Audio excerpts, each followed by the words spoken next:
Paulina, and in this video we're going to talk about 3 different things, but they're all kind of connected. We'll start with question tags, then we'll talk a little bit about subject and object questions, and finally we'll talk about negative questions. Are you ready? I hope you are.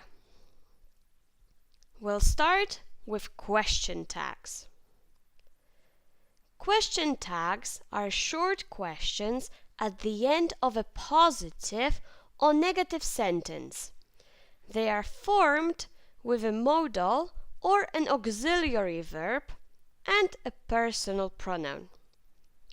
We usually use an affirmative question tag after a negative sentence and a negative question tag after an affirmative sentence.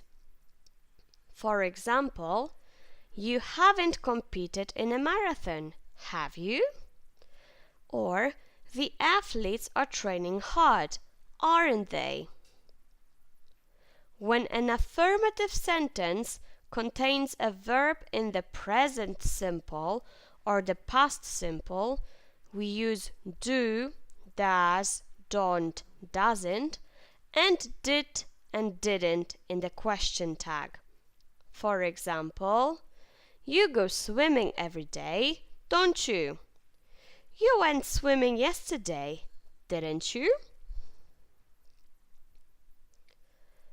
We use question tags when we want someone to agree with what we are saying. It's a beautiful day, isn't it? Or to make sure that what we are saying is right.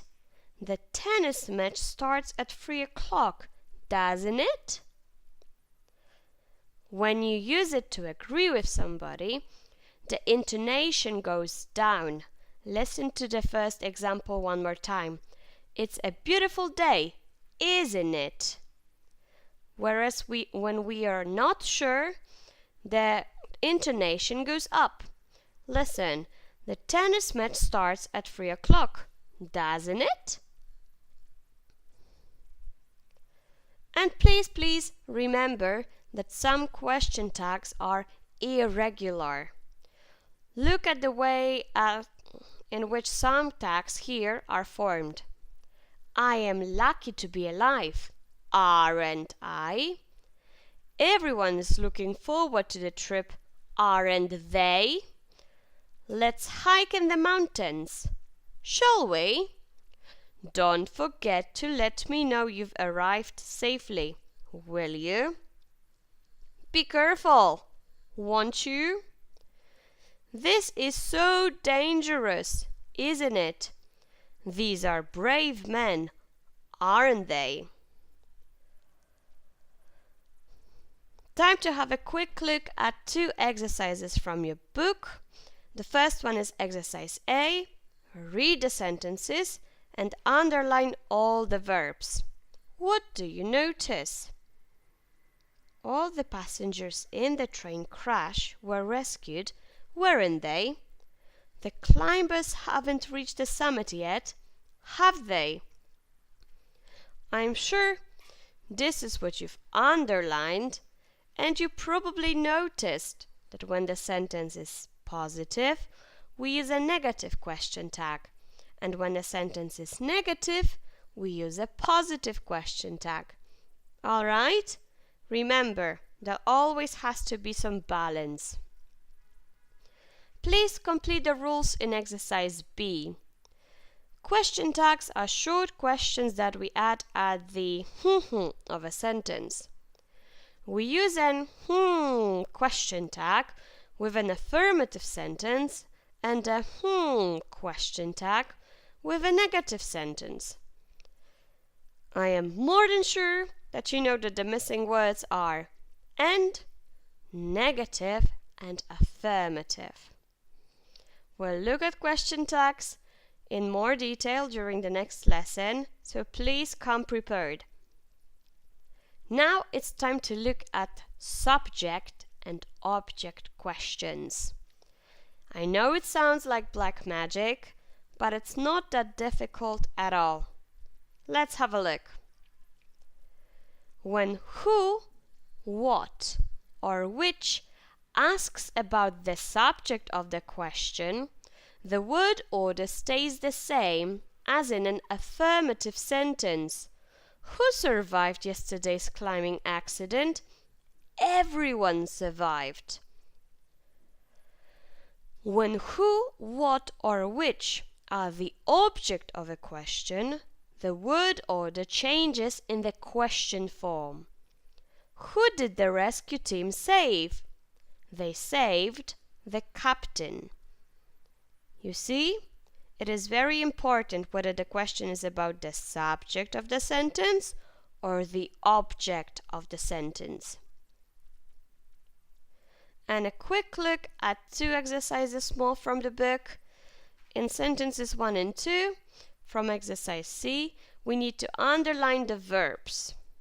And I'm sure this is what you've got. We underline climbed and will try to find. And in exercise D, they ask us to read the examples from C again and choose true or false in sentences 1 to 4. In sentence 1, the word who asks about the object, the word who asks about the object of the sentence.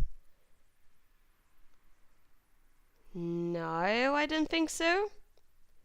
In sentence 1, the words are in the order that we usually use for statements. I think that's actually true. In sentence 2, the word who asks about the subject of the sentence. And yeah, you're right, it is not true. And in sentence 2, the words are in the order we usually use for statements. And no, it's not. So it's also false. So the only true sentence is sentence 2. Okay, about sentence 1. If you need more help, feel free to ask during a lesson. I know it can look complicated at the beginning, but I assure you it's easy to understand.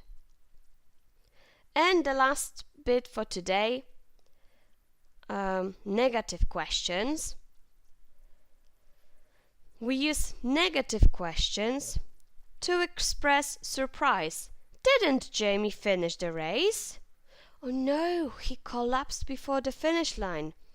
In exclamations, isn't bungee jumping one of the most thrilling extreme sports? And when we expect the listener to agree with us. Wasn't that such an interesting documentary? You might wonder how we answer negative questions.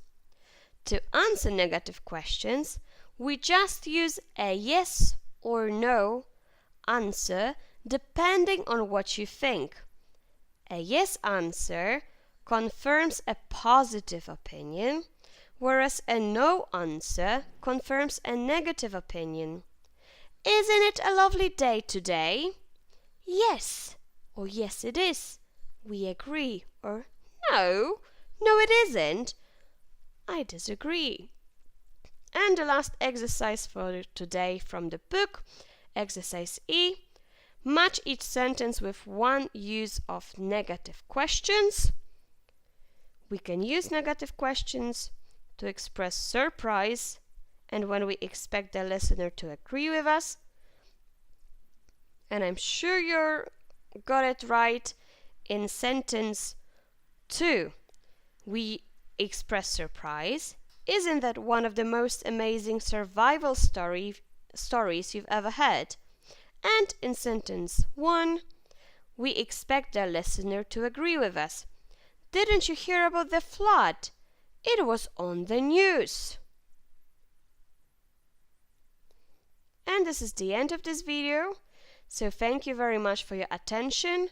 To create this video, I've used information from grammar reference from Close Up B1 by Cengage Learning. and grammar exercises from Close-Up B1, also by Cengage Learning. Thank you very much for your attention. Bye!